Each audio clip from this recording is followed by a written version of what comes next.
Have you been inventorying your preparedness plan? I know I have. And today I am talking about one of the biggest gaps I found in my preparedness plan, and it might just be one of yours too. Hi, my name is Brecky, and this is Sustainable Prepping, where we empower through preparedness. Today, I'm making a short and sweet video about where I have found gaps in my own preparedness plan and how this could be a great opportunity for you to think about reviewing your own preparedness plan. Inventorying is something you should do often. I inventory my pantry all the time because I don't want to waste my investment of foods that I've purchased. In fact, I have a turkey that I need to put in the oven. Thanks for reminding me, YouTube. As I was reviewing my own plans and I'm beginning to go through and reorganize my preparedness space, hopefully soon I'm going to show you guys a video of making some flood redundancy plans. As I was going through all of that, I realized two important things. The first one is that I really need to redo our go bags because they haven't been updated in about 9 months. And they really do need to be updated as we're moving into that colder time, and because my littles aren't so little. And I need to get some backpacks that are specifically for them. I also want to rethink how I've been making our go bags, along with a go box for car emergencies. For us, the likelihood of us escaping out simply on foot is unlikely. It's not impossible, but it is unlikely. So having a plastic tote with things is something that we can grab and just throw into our vehicle along with our go bags would be really smart. So that's something that I've been thinking about. The second inventory piece, and this is what this video is going to be about, is communication. My off-grid communication, my plan for grid down communication was abysmal. In fact, I didn't have one, in part because I thought the likelihood of a scenario where we had no internet, no cell, and no landlines seemed slim. Then Helene happened, and I was stuck here by myself during Tropical Storm Chantal, which I will link in case you didn't see my play-by-play as I videoed what it was like to be stuck by myself in a house when all that was happening. Now, luckily, we didn't have any major flooding in my neighborhood, but towns surrounding me on two sides had pretty severe flooding, and then another town had a really bad water contamination problem that followed from that flooding. That got me thinking, right? Not just that, the political landscape that we are in right now got me thinking. And as FEMA has been defunded pretty significantly, as there is a lot of political discord and potential for not just civil unrest, but like a lack of civil response to problems, to things like disasters, I realized that I need to have all my ducks in a row. So I've been doing some deep inventory. As you can probably still hear my voice, I have been getting over the mother of all head colds. So the desire to film myself doing a lot of this inventory has been real small. I feel a little bit better now. It is about 6:37 exactly a.m. as I'm filming this. I've got a cup of black coffee.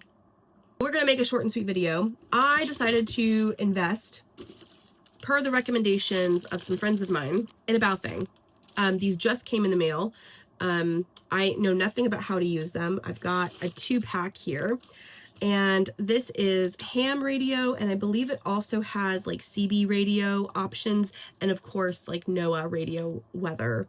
Now these are rechargeable with their big battery banks like this. I mean, everything's still in plastic, y'all.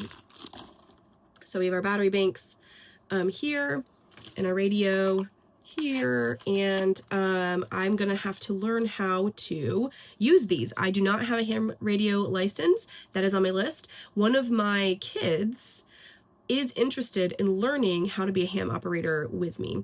Now, he's a sophomore in high school and he's very busy, so will that happen? I don't know. But I figure in an emergency, if I'm saying, you know, SOS, emergency, whatever, I don't know, but the FCC is going to come and get me, right? Like I'm not that worried about that part. I do want to learn how to use it so I understand how ham operates, and I can use it pre-emergencies so that I'm comfortable with it. But if I don't get my operating license and there is an emergency, I'm not worried about getting fined later. We'll deal with the emergency as they come. So I do have a 2-pack with like all the stuff, and this Baofeng, I don't know how you pronounce it, was recommended specifically by some friends of mine who are living on an off-grid farm up in Vermont. He recommended these and I have them now. So I have a 2-pack of Baofeng radios. Then I decided to get some long-range walkie-talkies. Now, are these the most useful? Maybe not. I mean, these may not actually be super handy. However, my thoughts are if I can keep these fairly charged, at least 2 of them in our, oh, I can see my little ones grabbing a hold of this one, in our backpacks, charged, or near our backpacks and charged, pretty ready to go, then if our cell phones are down and we are bugging out, we can be in communication with each other. So I do have these. If we aren't bugging out, if we're staying and we're sheltering in place, but everything is down, a person who goes out maybe into the neighborhood or, you know, out into town looking for things, we can have some scouting abilities, basically, was my thought here. I didn't have anything but like little kid walkie-talkies, so I have a 4-pack. These came from Amazon. I know Amazon is the evil empire. I have a pack of 4 of these rechargeable long-range walkie-talkies. Now, these claim to be long-range walkie-talkies, but they don't tell me quite how long. We'll see. But I felt like having something, even if it wasn't the best, would be better. So if we needed to scout our property and the houses around us, we could be in communication back and forth. I suspect that these will probably get us 2 or 3 houses away in either direction. And you know what? That's okay. Again, we're going to have some that are going to live with the go bags and be charged and prepped so that if we are in the process of leaving and our phones are dead or if there's no cell phone working and we want to be able to be in communication, should we need to be split up for any reason, we have these. Or if we have a grid down situation and we have folks who are scouting the neighborhood and kind of reporting back on any fallen debris or injured people, we have a way of communicating.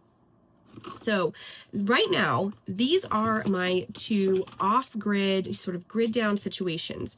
The next investment, and it's just too expensive to justify right now, is a satellite phone. I know people who do relief work who carry satellite phones all the time. Like, that's an important thing. And that could be something that I invest in eventually. The question really is, to what end? Right? To what end do I have a satellite phone? If everything's down, am I going to be able to get the help that we need? The whole point of having communication devices is to communicate with our household. The fact that I have family on other parts of our town, we all live in one big town, a small city, I guess, and we live about 15 minutes each away from each other. So we're all about 15 minutes from one another, which is great. We're very close, but roads could be closed or impassable. So that's the next piece. But if we all don't have satellite phones, or if we all don't have, you know, ham radios or CB radios, then who am I communicating with? Was one thought. The second thought is, you know, I do want to have this because if I'm by myself or if we're all home and all the power's down, the cell phones are down, the towers are down, I still might have an emergency where we might need, if there are any emergency services available, like EMTs or firefighters, I want to let them know. Hurricane Helene folks had their power out for ages, but still had other things functioning. Like, there was a story of a guy who, you know, their power was out, their water was out, they were kind of chilling, things had kind of gone back to normal. They'd been living like that for 5 or 6 days, and a neighbor across the street wasn't paying attention to their campfire where they were cooking, and their house burned down. And they needed somebody to call for firefighters. And they were able to respond because, you know, their area still had some functionality. So that's my thought, is having these available to reach the family and try to coordinate getting all of our family to one location, and to potentially coordinate with whatever remaining emergency service may or may not be available depending upon the severity of the grid down disaster. Communications has always been my weakest point, right? Communications has always been my weakest point. I have a plan for lots of other things. I have a plan for evacuations and sheltering in place and food and water purification and first aid. I now have a trauma kit for first aid. You know, I have all these things. But communication was something that I just took for granted, because in the experiences that I've had, even when I lived in the middle of nowhere, Cambodia, and was a relief worker, and we were in the middle of absolutely nowhere, we had internet. And yeah, I would go out for like an hour or 2 a day, but it was there. It was pretty reliable, and they could get it back powered pretty quickly. So I took for granted what it would be like for us to not have internet or cell data or landlines. And if all of that went away, how am I going to communicate? I'm not an expert. This is me being in the trenches alongside you as a non-expert. This is not my realm of expertise, right? Food storage, water storage, doing relief, coordinating, disaster response kind of stuff. That is where I have my background, but communications like this is not. So if you are more of an expert and you have recommendations, if you have recommendations for getting started with the Baofeng or other ham radios, other investments as far as communications that you have used and you trust, leave them down below so that I can practice with them and I can fill my gaps. I am doing a massive review. I've already bought a couple of weird gadgets to help me fill gaps, and I'm gonna do a video on those at another point. But y'all, the whole point right now is to shore up as much as possible. If you're not leaving the United States, if your plan isn't to just go, which you should just go ahead and do if that's your plan, then you need to get all of your ducks in a row, because it's only going to be a harder road from here. I really hope you're doing well. I hope this has encouraged you to go review your stuff. And until the next video, happy prepping.